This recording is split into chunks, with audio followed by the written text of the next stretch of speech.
तो आज हमने करना है जी टेस्टिंग। जी टेस्टिंग होता क्या है? जी टेस्ट बेसिकली आपका टेस्ट ऑफ सिग्निफिकेंस है। आप चेक करते हो कि जो मैं रिसर्च करना चाह रहा हूँ या जो मेरा एक थ्योरी है या जो मुझे एक स्टेटमेंट दी गई है, क्या वो सिग्निफिकेंट है।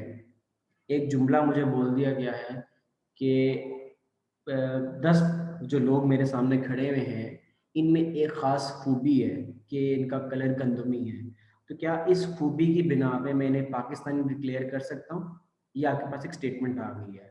अब इस चीज़ को आप टेस्ट करते हो, ये आपकी टेस्ट ऑफ सिग्निफिकेंस है। और इसमें एक जो टेस्ट आता है वो आता है जी टेस्टिंग। जी टेस्टिंग के पीछे दो पार्ट्स होते हैं, एक होता है कैलकुलेटिव पार्ट, एक होता है आपका टेबुलेटिव पार्ट या टेबुलेशन पार्ट।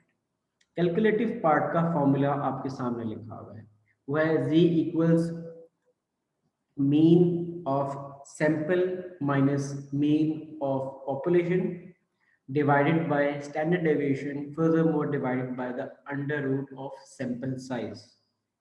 इसको मैं आपको और समझा देता हूँ कि आपके पास एक सैंपल दिया जाएगा, जैसे मैंने आपको भी एग्जांपल दी कि 10 लोग आपके सामने खड़े कर दिए जाएंगे, ठीक है। तो सैंपल आपके पास 10, उसका एक मीन लिया जाएगा। इसके अलावा आपके पास एक पॉपुलेशन का मीन होगा। आप इन दोनों को सब्सट्रैक्ट करोगे और इसको डिवाइड करोगे। फर्दर मोर एक डिवीजन जो होगी स्टैंडर्ड डेविएशन, उस जो पॉपुलेशन या सैंपल, उस पॉपुलेशन का जो स्टैंडर्ड डेविएशन है उससे, और फर्दर मोर आपके सैंपल साइज से। एक सवाल लिखा हुआ है आपकी बुक में पेज नंबर 219 पे सवाल प्रेजेंट है कि एक हेल्थ सर्वे किया गया है, ठीक। उसमें उन्होंने कहा है कि हमने 55 बॉयज को सिलेक्ट किया। उन 55 बॉयज को सिलेक्ट करने के ऊपर उन्होंने कहा कि उनका जो एज भी आया था वो था 10.2, और इन्हीं का जो स्टैंडर्ड डेविएशन थी वो थी 2.1। तो हमारे पास जो दो वेरिएबल्स हैं वो हमारे पास आ गए। हमारे पास सैंपल का मीन भी आ गया और हमारे पास स्टैंडर्ड डेविएशन भी आ गया। फर्दरमोर वो कहते हैं कि क्या हम इसको कंसिडर कर सकते हैं, ये उस ग्रुप में से लिया गया है जिनका मीन 11 था। तो अब हमारे पास पॉपुलेशन भी आ गई। सैंपल का मीन ये है और पॉपुलेशन का मीन ये है। स्टैंडर्ड डेविएशन इन्होंने यहाँ पर हमें गिवन, यहाँ पर इन्होंने दे दी, और ये हमारे पास सैंपल साइज आ गया। इसको हम सिंपली अपने फॉर्मूला में पुट करेंगे। जैसे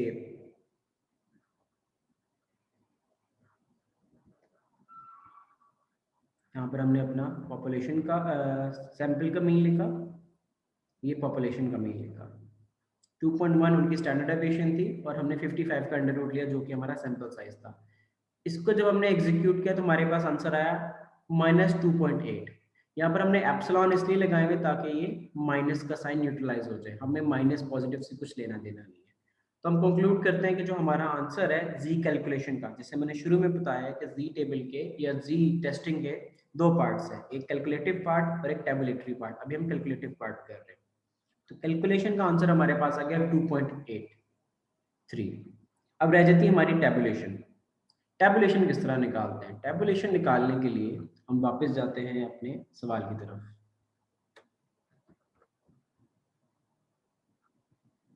आपको मैंने पिछली दफा भी एग्जांपल दी थी कि एक लेवल ऑफ सिग्निफिकेंस होता है, एक पहले से ही प्री डिटरमाइंड आप चीज सोचते हो कि इतने परसेंट मेरी जो रिसर्च है या जो मेरा टेस्ट है इसमें गलती हो सकती है। अव्वल तो यहाँ पर लिखी होती है, और अगर लेवल ऑफ सिग्निफिकेंस ना लिखा हुआ हो तो हम उसे ऑटोमेटिकली 5% लेते हैं, ठीक है। तो इसको हमने समझ लिया 5% है, हमने इसे 5% समझ लिया। दूसरी चीज जहाँ से हमें अपनी जी कैलकुलेशन निकलेगी, हमने सोचना है, हमें समझना है कि टेस्ट एक तरफा है या दो तरफा है। टेस्ट सिर्फ एक तरफ ही देख रहा है या दोनों तरफ देख रहा है। सवाल में उसने कहा है कि बताएं क्या इसे कंसीडर किया जा सकता है, क्या ये इसका पार्ट है या नहीं है। उसने आपको एक सैंपल साइज दे दिया, एक सैंपल का मीन दे दिया, और आपको उसने ओरिजिनल सैंपल बता दिया। अब देखने में तो इससे कम नजर आ रहा है इसका मीन, तो पूछ रहे मुझे बताएं कि क्या ये सिग्निफिकेंट है। तो हमारे पास दोनों तरफ का पार्ट है, दोनों तरफ का हमारे पास चांसेस है। या तो ये उसका पार्ट आइदर यस है या तो उसका आइदर पार्ट नो है, या तो ये उसका एक हिस्सा है या ये उसका नहीं है। तो ये दो तरफा टेस्ट है। इन दोनों बातों को हमने माइंड में रखना है। मैं दोबारा इसे रिपीट कर देता हूँ। जी टैबुलेशन देखने के लिए हमें अल्फा फाइंड आउट करना होता है और ढूंढना होता है कि जी टेस्ट वन साइडेड है कि टू साइडेड है। जो अभी हम एग्जाम्पल कर रहे हैं इसमें जी टेस्ट टू साइडेड है, दो तरफा है, और लेवल ऑफ सिग्निफिकेंस 5 है। तो लेवल ऑफ सिग्निफिकेंस 5 पे एंड टू साइडेड टेस्ट के ऊपर हमारा जो जी टैबुलेटेड होता है ये बाय डिफॉल्ट कैलकुलेटेड बात है, बाय डिफॉल्ट प्लस माइनस 1.96 होता है। मतलब अब हमें ये पहले से ही पता है कि अगर हमारी लेवल ऑफ सिग्निफिकेंस, जैसे मैंने यहाँ पर लिखा है, लेवल ऑफ सिग्निफिकेंस 5 हो, टू साइडेड हो, तो हमारा ये वैल्यू होती है जी टैबुलेटेड की। ये यूनिवर्सल है, ये ऐसे ही रहेगी अगर ये शर्तें पूरी हो रही है तो। लास्ट स्टेप क्या है? Comparison of z calculation and z tabulation. ठीक, जो आपने कैलकुलेट किया है आपने उसे अपनी टैबुलेशन के साथ कंपेयर करना है। अगर तो आपका कैलकुलेशन का आंसर टैबुलेशन के आंसर से बड़ा है तो आप रिजेक्ट कर देंगे अपना हाइपोथेसिस। मैं दोबारा रिपीट कर देता हूँ, अगर आपका कैलकुलेशन आपकी टैबुलेशन से बड़ी है तो आप अपना हाइपोथेसिस रिजेक्ट कर दोगे। जो आपका पहला थॉट था, जो आपने अगेंस्ट एक एच नॉट जो आपने बनाया था, वो आप उसे रिजेक्ट कर दोगे। सिर्फ सेलेक्ट उस सूरत में होगा अगर आपका कैलकुलेशन जो है वो आपकी टैबुलेशन से छोटी है। याद रखिएगा आपका टेबल सुपीरियर होना चाहिए, आपकी जो वैल्यूज हैं वो टेबल की इन रेंजेस के अंदर आनी चाहिए, तभी ये आपका से पॉजिटिव कंसीडर किया जाएगा, तभी आपका एच नॉट एक्सेप्ट होगा, वरना एच नॉट रिजेक्ट हो जाएगा। और जरूरी थी कि अगर टेस्ट सिंगल साइडेड होता, अगर ये डबल साइडेड ना होता, ये सिंगल साइडेड होता, तो आप क्या करते हैं? आपका लेवल ऑफ सिग्निफिकेंस बच्चा उतना ही रहता, सिर्फ और सिर्फ आपका जी टैबुलेशन जो है वो अलग हो जाता, उसकी जो उसकी क्वांटिटी है, जो उसके न्यूमेरिक्स हैं वो चेंज हो जाते। ये जो 1.96 है ये चेंज होके 1.64 हो जाता अगर लेवल ऑफ सिग्निफिकेंस 5% रहता और वन साइडेड हो जाता।